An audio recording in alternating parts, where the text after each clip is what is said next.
చూచిన దేవుడు ఏం చేశాడంటే వారికి ఆజ్ఞాపించాడు ఆల్రెడీ నోవహుకు ఒక ఓడను తయారు చేయమని. ఆ ఓడలోనికి ప్రవేశించమని దేవుడు నోవహును ఆదేశించాడు. దేవుని బిడ్డలారా, దేవుడు నీ కొరకు సిద్ధపరిచిన ప్రణాళిక, ఇక్కడ నోవహు ఓడ దేవుని రక్షణకు, ఆయన మన పట్ల కలిగిన ప్రణాళికకు సదృశ్యమైంది. God is welcoming us to be a part in his plan. ఆయన ఉద్దేశంలో, ఆయన ప్రణాళికలలో మనం పాలిభాగస్తులైన దేవుడు ఆశించాడు. దేవుడు తనకు తానుగా ఏదైనా చేయగలడు.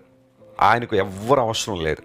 మనం దేవునికి గొప్పగా ఏదో చేసేస్తున్నామని చాలాసార్లు అనుకుంటాం, కానీ మనం లేకుండా కూడా దేవుడు చేయగలడు. కానీ ఆయన స్వభావం ఏంటంటే ఆయన మనతో కలిసి పనిచేయాలని, మనలను ఆయన ప్రణాళికల్లో పాలిభాగస్తులుగా చూడాలని దేవుడు ఆశించాడు. అది కేవలం ఆయన ప్రేమ. మన పట్ల ఆయనకున్న కృప అంత గొప్పదన్నమాట. నోవహును దేవుడు అన్నాడు, ప్రవేశించండి, మీ కొరకు నేను సిద్ధపరిచిన ఆ రక్షణ ప్రణాళికలోనికి, ఆ ఆశీర్వాద ప్రణాళికలోనికి రండి. ఈరోజు దేవుడు కూడా నిన్ను అలాగే పిలుస్తున్నాడు.